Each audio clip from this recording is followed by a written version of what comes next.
का मत सुनो, ये तो feminist types है. Sometimes people are like, आप क्या ही करोगे, इतना ही कर लोगे, and then आप छोड़ दोगे कि हाँ women. आजकल के feminists तो होते ही ऐसे वैसे Men haters है, इनको आदमियों से ही problem है. Hello and welcome to the Unplugged Stories. This is a space where young minds can reflect, talk, disagree, and even laugh. This is a very special episode because it is our first episode with the co-founders of the Youthopian Force, namely Anuprabha and Charu. So thank you for tuning in. I hope you enjoy listening to this podcast.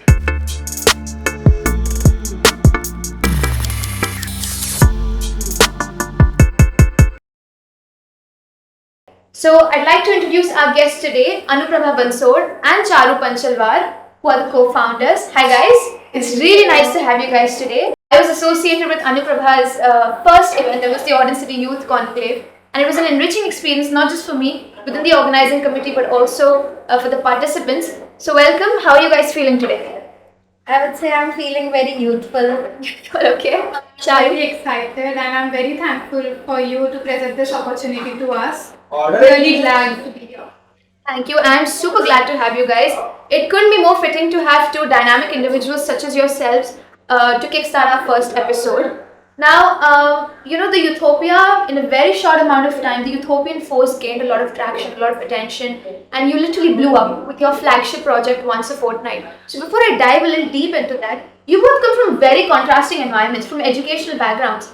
Charu, you are an engineering student, and Anuprabha, you are a lawyer. I'm curious to know, what was this intersection like? How did your academic background influence this venture? Alright, so when it's about telling people that I study law, usually people tell me that, bro, wow, then you must be so good at arguing, please defend us when we make crimes. But I would like to say that law is not all about just arguing.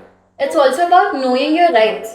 And I believe that not only law students but everybody should be aware about what rights do they have and what rights they can exercise in the court of law and even outside the court of law. Like the very core of our organization is about public speaking, and I believe that the free speech is also the core of the law background that I come from. So I believe that everybody, irrespective of their profession, should have a stage to express themselves and should also be backing their arguments and what they speak with conviction and fact, also their rights. So that is how my background influenced me spread law and public speaking. That was very nice to hear. And what about you, Charu? Since I come from an engineering background, there are not a lot of girls in engineering. Yes. You yourself are a fellow engineer. Yes. But talking about how Anuprabha and I met, since we are a public speaking organization, we met at a debate where we met each other for the first time. We followed by that we worked together for Orange City Youth Conclave and then started a joint venture together. Yes, and my God, has it taken off. I think Once Fortnight is one of your most successful ventures.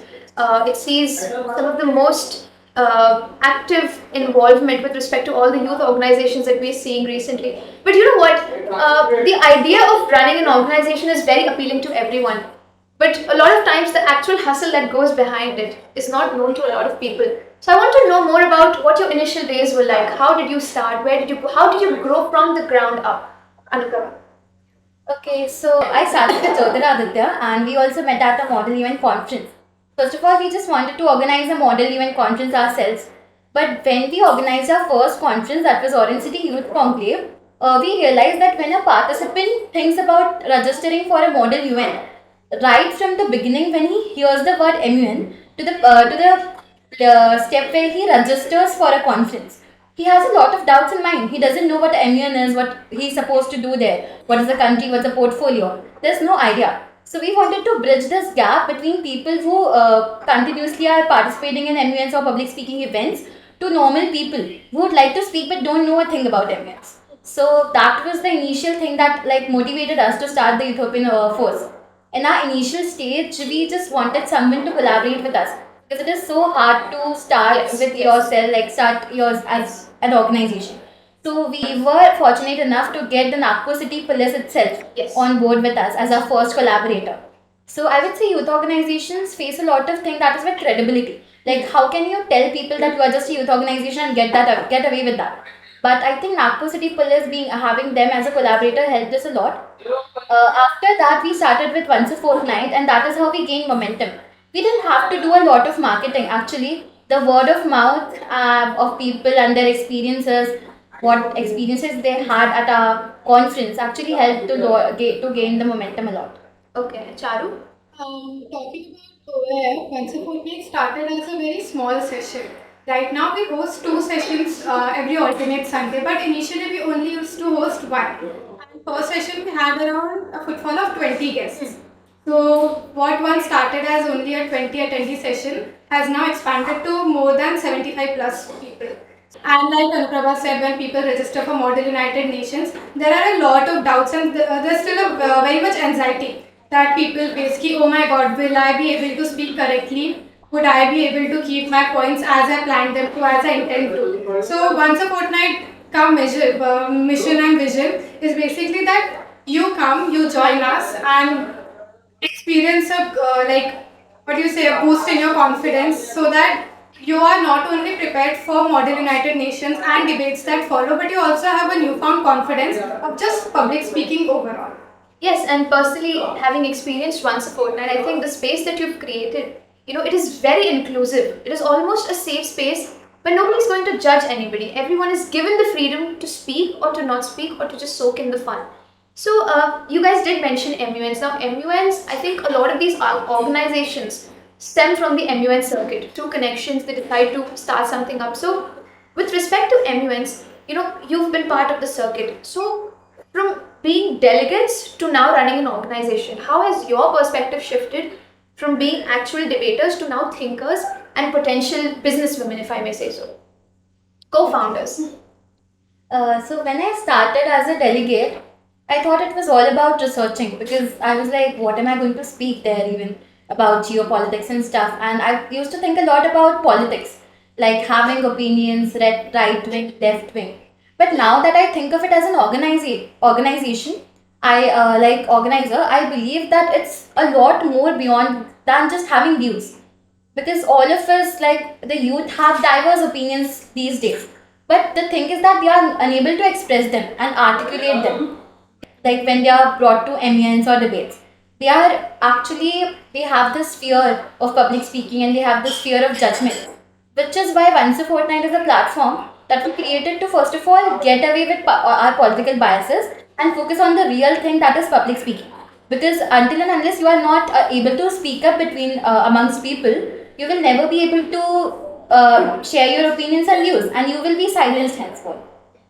Charu, do you have anything to say on that? I think when we're talking about MUNs and debates, the research would probably be one of the easiest part that goes into the preparation. But when you're actually attending the MUN or the debate and you're speaking, I think that is a very crucial part because a lot of us lag in that sector. So, like Anuprabha said, once a fortnight is aimed to just help people find a voice with confidence. So it doesn't happen that even if you are a first time debater are not able to find your voice, but if you are a once a fortnight attendee and if you have some sort of confidence, I think it would become a lot easier for you to, even as a first time debater, present yourself more nicely compared to other people. So, you spoke about having a voice, creating a space to speak. But what I want to ask is, why is it important to have an opinion? Because a lot of times we see having an opinion gets you in trouble. Why do you think having an opinion is necessary? A lot of times we see people, they don't know much and they're pretty happy and, they don't have to get in the middle of crossfire, arguments and all that. But as youth, who want to work towards nation building, for example, why is it important to have an opinion? I think the youth, we are the future of tomorrow. We might feel that a lot of these things happening today do not affect us, but the thing is, they are going to affect us one day. And when we'll hit that realization, that then when I had the chance to do, that could be really bad. And that is why I think it is very important for all of us to have an opinion. Because everything that we do, we are actually living in a socialist country. Everything that we do depends on the government as well as both private individuals, both. They have equal stake. So I think it is very important to have a opinion on the government or even private individuals, because at the end of the day, they are the ones that we need to hold accountable. Like Anuprabha said, we are the youth and we are contributing towards the nation, and it's very important to have a ground because someday, of course, you have to contribute towards society. And when you come together as a community, it's important to have a ground just because you can help others with that ground as well. So it's of course very important, and everyone should at least have some sort of moral ground to stand on rather than not standing for anything at all. We hope that people do in fact find a voice and they use their voice for better causes of the society and ultimately the nation. And it's very lovely that you haven't just provided a platform, but you've also mentored so many students. Anuprabha, from what I know of you, you are a mentor to countless students. So I want to ask you, is there something, while mentoring students of this generation and not just students outside of OF, including OF, what is one thing that you've noticed in this generation, for example, and how have you noted any transformation in the way they came in before and how they were after your sessions, for example? One thing that I've noticed that is about this generation is that they care a lot about their image, and they're very conscious all the time. Like whenever we ask people to register for once a fortnight, their first statement is, "Bro, I have social anxiety. Who will come there? What if people judge me?" And we're like, that is why we have created the space for you to remove that notion. I think students are a lot more conscious about their image, and that is what is an obstruction to their growth. So, which is why once a fortnight always comes into play to remove that barrier. And about mentoring students, what I do is first of all, I try to put myself into their shoes. Because even I was one of those people before who used to think that, bro, what if people judge me? What if I'm not able to speak? So that is what we try to mentor them with. That it is not about judgment, it's about how you use your potential to the fullest. Primary aspect of OF that is not public speaking is also that people are very good at making online connections rather than offline. So what Once a Fortnight also aims at is to provide them a new community where they can express their voice or whatever opinions they have and realize that people do not judge you as such. Because I don't think anyone should be judged just for not being able to speak. Just like we host once a fortnight, we have also started this flagship project called Microthon, where we help school level students find their voice through public speaking. Because Anuprabha and I, as the co-founders, believe that public speaking should not be just a mere privilege. Public speaking is something that should be accessible to all. So what we do is that we provide these students with the opportunity and the stage to present themselves, to express their opinions, and just be themselves for a while. Because even though there are a lot of online forums and places for people of our age to speak, for our demographic, there isn't a lot of spaces where students are able to speak. So just so students do develop that skill from a very young age, we target school kids as well. And one crucial takeaway that we've observed is just that children especially, and even our demographic, lacks a very basic confidence. They all have a fear of judgment. So what we aim through once a fortnight is that no one should be judged just for the skill of lacking public speaking. I think it's something that's very easy to pick up on. Like it's basically monkey see, monkey do. It's not that big of a deal. So even though people are shy at their first sessions, by the end of the session, they are like, "Okay, we will definitely attend the next session because we have found this new confidence and we do plan on implementing it from future sessions." That's nice. That's nice. So, I wouldn't be surprised if any of your attendees goes on to take up activism at some point, because I think when we create a very nurturing space for people to express their views, it is obvious that they would raise their voice against injustice or any social issues that are taking place in the country. So, but I want to ask you, a lot of activism that we see these days, primarily on social media, I mean, a lot of times you wouldn't get to see it in person, but on social media, people do engage in a lot of activism. According to you, where is the line drawn here? How does one move from performative outrage or performative activism to actually propagating meaningful change for the society? Said, like I mentioned, that one of the primary aspects of once a fortnight is also building offline bonds. So once you step out of the online world and actually step foot into the real world, you encounter some sort of obstacles or barriers that you might not have known otherwise through just commenting online. So when people do engage in such sort of activism or even debates or whatever they want to, they do encounter that the real world significantly differs from the online world. So what you speak online is barely applicable to what happens offline. And when you are talking about activism online, what may happen is that you are speaking in an echo chamber, basically a bubble. You might not have first-hand experience of it. But when you do connect with people offline and you actually see, no, this is something that I might not have known otherwise, you develop new perspectives, and that basically helps you shape your new thinking. So even though online activism is very crucial and online platforms are just as important, we believe that experiencing the world firsthand is also very important through offline spaces. Very well said. Yes. Do you have any? Speaking of performative activism, what I've seen is people have a really good online persona. Like they would write something about feminism or social activism. I'm a socialist. I care about human rights.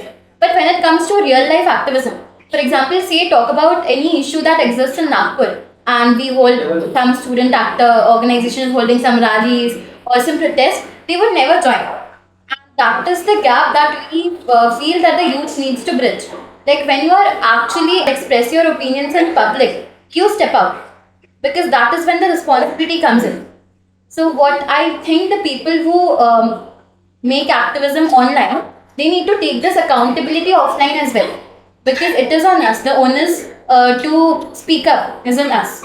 It's very rightly said, because a lot of times when activism gets off social media, marches onto the streets, is when we've actually seen real change in policies, we've seen real action being taken, and we've seen justice being delivered. Now, I also want to talk about a few misconceptions that people may have. As two proud feminists yourself, I think it would be fitting if you address this. A lot of times, feminism is misunderstood in the public discourse. So, for example, have you ever faced an instance of being mislabeled? And how did you deal with that? How would you define feminism and clarify that misconception? Feminism is basically all about basic empathy, because whenever there's some social issue and we try to speak up, people are like, "Arey, inska mat suno, ye to feminist types hai." It's become a meme almost. Exactly, it is a meme, and people just like to make fun of that. And I think some memes even went viral in between, like they put some tea in their hand and like, ha ha ha, women, something like that. And that went viral for a very long duration. It was one of the main counters random people on the comment sections had. And a lot of online influencers were also bullied with the same. So I think feminism needs to be understood more as a basic human right that every person should have, because we have seen that historically women have been oppressed through various mediums that everybody, I think, that they should know of. And we even have had subjects since school times. Like we used to study civics about gender equality and other things. Even school curriculums should include some basic information about feminism, so that the idea about feminism gets cleared at an earlier stage, and that it is not manipulated in the later time of their youth. Okay. Discussed earlier, it's very easy to sit at our homes behind the screen and comment on various misogynistic memes that go viral.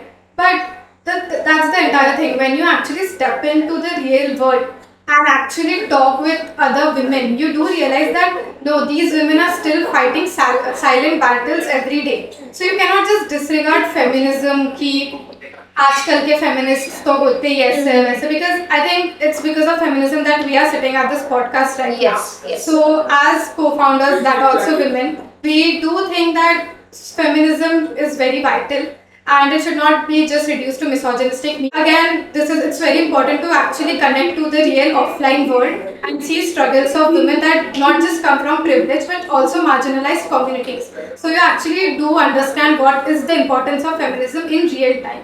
So that it's not just women with privilege benefit from it, but also women that do not have that level of privilege and that amount of voice do benefit from it as well. Yeah, very rightly said, because I think the most common definition that any keyboard warrior perhaps would have of feminism is men haters hai. इनको आदमियों से ही problem है, and they have these very derogatory terms to women also. Are feminists, for example, and they also shame men who are feminists. So you're very right in saying that there needs to be a lot more talk on this, a lot more experiences that need to be shared around this. From all that you've said all this while, has mostly highlighted the importance of having an offline presence firstly and tackling these issues on the ground, speaking more about these. For example, as we just spoke about feminism. Now, it is extremely important in this case to have connections, right? So, right from the start, what did it look like for you? How did you build your connections and how are you propagating your message through these connections and what impact are you hoping for as a result? So speaking of connection that we thought about before starting our organization is that do we have any connections that could help us to leverage further? Like for example, if we went to some venue and asked that we are from a youth organization and we want your place to host our event, the first thing that those people said that आपके साथ कोई बड़ा है क्या जो हमसे बात कर सकते हैं? Right. And we are like, no, we are the final authority here. Okay. So they are not able to digest the fact that the youth is doing something. Sometimes people are like, आप क्या ही करोगे? इतना ही कर लोगे and then आप छोड़ दोगे बीच में. Some are like, wow, you guys are doing really good job. So there's a contrast between how people perceive us. And speaking of connections, I think people with connections would be able to do a better job because when we try to go out there and keep ourselves out there, we get approached from a lot of political organizations. And they're like, please do join us, propagate your idea or your movement through our label. And then basically predators who are looking for youth organizations to manipulate and to basically brainwash. So that is the thing. Without connections, you are left vulnerable to various political organizations who could brainwash you. Definitely, considering the message that you are trying to propagate, I think you will have many takers in the future. Touch, but I hope that happens. But you mentioned about cafes and spaces, all these spaces asking for a higher authority to speak to, for example, and it is definitely a Herculean task to get a venue finalized because when everything is in place, your intentions are all good, everything is all good, but the venue cancels at the last minute. So how did you guys navigate through this? What was it like for you? And how are you? Because despite all of that, you seem to consistently pump out event after event, which is a grand success. So what would you like to say on that? Why is it important for these venues to actually take youth organizations seriously? Right. So the first task that we have to host any event is to find a place. Yes. So when we actually get to that, the most ironical thing is Nagpur as a place is mostly famous for its cafes. Like कोई तुम्हारा दोस्त आके they'll ask कि bro क्या है नागपुर में मैं क्या करूँ? So they'll be like there are a lot of cafes. Then we should be ideally able to find those cafes to host our events. But it is the most difficult task that we face, and which is very ironic again. Because these cafes, they market themselves as a space for the youth to chill, to hang out. Yes. But when it comes to actually hosting events, they expect monetary returns. Yes. Which is totally like hypocritical to their whole propaganda of marketing that goes on. Yes. Charu? Now, it's a black space for youth to engage in fun and interesting activities. So the first thought of the youth is to what to do in free time is basically let's go cafe hopping. This is a very vital concern that we have is that we are finding it very difficult to find a good and proper place to host our meetups. Like our outreach partner Rishabh had to surf through entire basically 10 to 12 cafes in Nagpur and was still unable to find a cafe that was ready to settle for a basic minimum amount. But these cafe owners expect hefty amount of profit to go towards them as well. And we as a youth organization mostly operate on pro bono value. We try to keep our convenience fee as low as possible and even free if possible. So this is still a concern that we face and we really hope this resolves as soon as possible. Alright, you're right about that because when you're doing something as noble as this, obviously you need all the support you can get from everybody from all corners. And I hope in the future, organizations like yourself and many others find it easy and that cafe owners realize the importance of holding these conversations and such events that of course work for the benefit of for the country, for not just the city but also obviously the country. So we've spoken a lot about a lot of things, feminism, rights, public speaking, how you guys are empowering, what you are doing as best as you can. So if I were to give you a microphone and there's one message that you could propagate that would reach every voice in India, that would reach every individual in India, what would that message be? The message would be that your voice matters and it is very important to speak up, because if you don't, someone at some point will try to exploit your situation. So always try to have an opinion, try to speak up, and never get suppressed by anybody. Saying that your voice does matter, every voice matters. So it's important to find that voice, to find that confidence. And we as a youth organization in Nagpur are trying our best to provide you with that platform and opportunity where you can build yourself, where you can find the courage to do so. Well, thank you so much, guys. Very valuable ideas indeed. I hope you gain a lot of traction. I hope a lot of people attend your sessions, because truly they are life changing. As a person who suffered from anxiety and introversion and social anxiety, I personally benefited. I mean, it gives me great pleasure to be in touch with people like you. And of course, as Unplugged Stories ourselves, we will do our best to take your voice to the farthest corners of the country and to everybody in this city, so that your message is taken seriously and that people work towards this change along with you. Thank you so much for your time. It was an absolute pleasure. I hope you guys had fun speaking as well. And until next time, for our next episode, we will catch you guys in the next episode. This is Afra signing off from the Unplugged Stories first episode. Thank you.